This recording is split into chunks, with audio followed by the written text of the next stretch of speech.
Understanding arguments, identifying key parts and their relationship.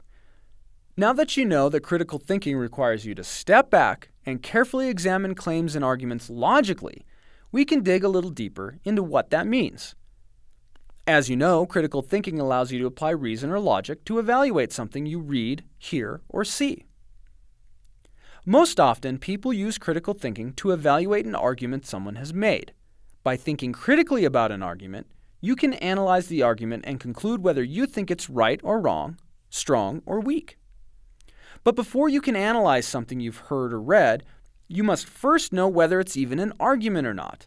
Now, this may sound obvious or easy, but as you'll see, that's not always the case. So, what is an argument? First, it's important to recognize that an argument is made to address a specific problem or issue by offering a position on the problem or issue and providing reasons for that position. At its most basic, an argument consists of two parts. One or more premises, and two, a conclusion. These two parts must work together in order to offer a particular stance or position on an issue or problem and form an argument. In an argument, the premises supposedly provide the reasons the person has for thinking the conclusion is true. For example, a student tells her instructor, "My grandmother died, and I had to miss class to go to her funeral." The issue or problem at hand is whether the student should be excused from class. Now, the student believes the conclusion is yes, and offers a reason, attending her grandmother's funeral, to defend that conclusion. That reason is the argument's premise. The instructor can then evaluate whether she has offered a good argument or not.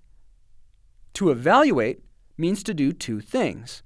First, decide whether the premise or premises are true or accurate, and second, determine whether the premises are logically related to the conclusion. In future modules, you'll learn more about this evaluation process. We're going to break down the definition of an argument by focusing on 4 key points. 1, the premise. 2, the conclusion. 3, the application of reason or logic. And 4, the relationship between premises and conclusions. Premises. When someone makes an argument, they are offering up their position or stance on some issue at hand. For example, imagine one of your classmates is currently taking a course you were thinking of signing up for next semester. When you ask if you should sign up, he says, "Oh, no way. Do not take Business 1050. In order to convince you that this is true, that you should not take Business 1050, he'll give you 1 or more reasons. He might tell you that the professor is boring, or that the readings are too hard, or that there's not enough time for discussion. The claims about the class are the premises of the argument. They provide the foundation on which the conclusion, that you should not take the class, rests. In order to analyze an argument, one thing you must do is identify the premises. Ask yourself, what reasons or evidence did this person give for their conclusion? Or why does the author think that this is the answer?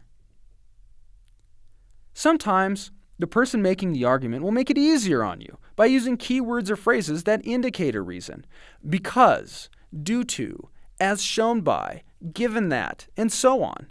Be aware of such words, but don't rely on them. They won't always appear in an argument. In addition, there are sometimes unstated or implied premises. The person making the argument may leave out a fact or reason, assuming that you already know that fact or that it'll be taken for granted. You'll learn more about these unstated premises later. Once you've identified the premises, you will then need to evaluate their truth or strength. We'll talk more about how to do this in later modules. Conclusions. Now let's make sure we're clear on what the conclusion of an argument is. In this context, the term conclusion is being used in a different way than you might be familiar with. When we talk about the conclusion of an argument, we do not mean a summary or overall review of what's been said, as might be meant when your professor asks that your paper include a conclusion paragraph. Rather, the conclusion of an argument is what follows from the claims being made. It's the final statement of the position someone is taking on an issue or question. Imagine you're having a discussion with your supervisor at work, and the supervisor says, "I'm thinking we should have a staff retreat." Now, thinking about how things have been around the office, you reply, "Yeah, it seems like some people aren't getting along very well. And we have these really, really important projects that aren't getting done because no one is working on them. You also believe that staff members are not communicating very well with each other. Now, having considered a number of premises related to the state of office affairs, you then offer the conclusion that, yes, we should have a staff retreat. Note that your supervisor can then critically examine your argument, evaluating both the premises and the conclusion.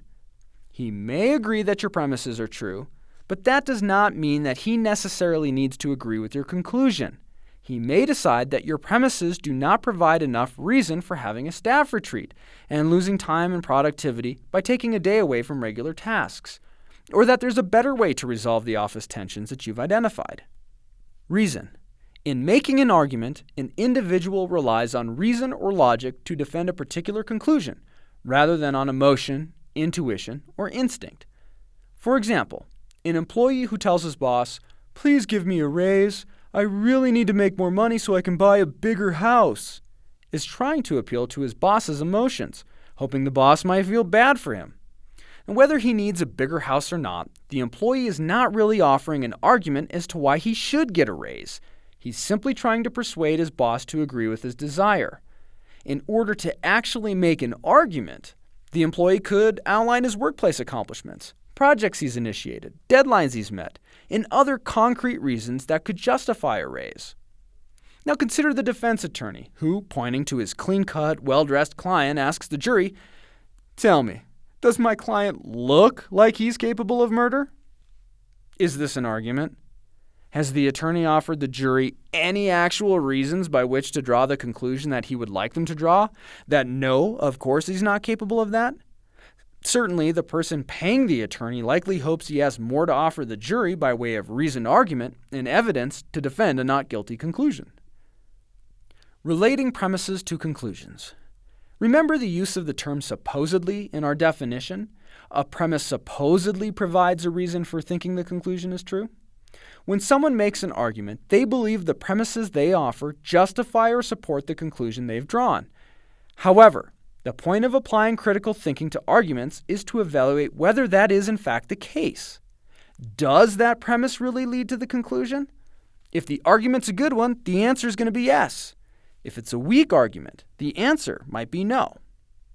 Remember when you asked your classmate about taking a certain class? Imagine if instead about telling you what the class was like, he says, "Oh, no, do not take that class. I hate that class. It's so early in the morning, and I am not a morning person." In order to support his conclusion that you should not take the class, the premises are that A, the class meets early in the morning, and B, he does not like mornings. Now, do those premises really tell you whether you should take that class? What does your classmate's dislike of mornings have to do with you? So when you analyze an argument, you must not only evaluate the premises and conclusions separately, but you need to consider the relationship between them.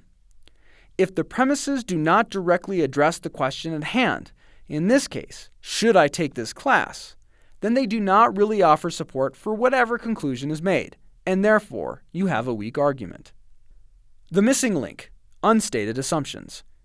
Sometimes it can be difficult to tell whether someone's making an argument, or whether the argument they're making is a good one, because pieces of the puzzle are missing. People do not always explain their arguments very well. Have you ever heard the phrase, "it goes without saying"?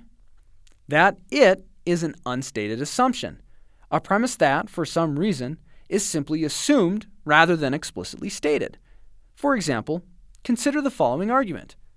It's not required for you to do an internship. You would rather spend your summer at the beach, so don't do an internship.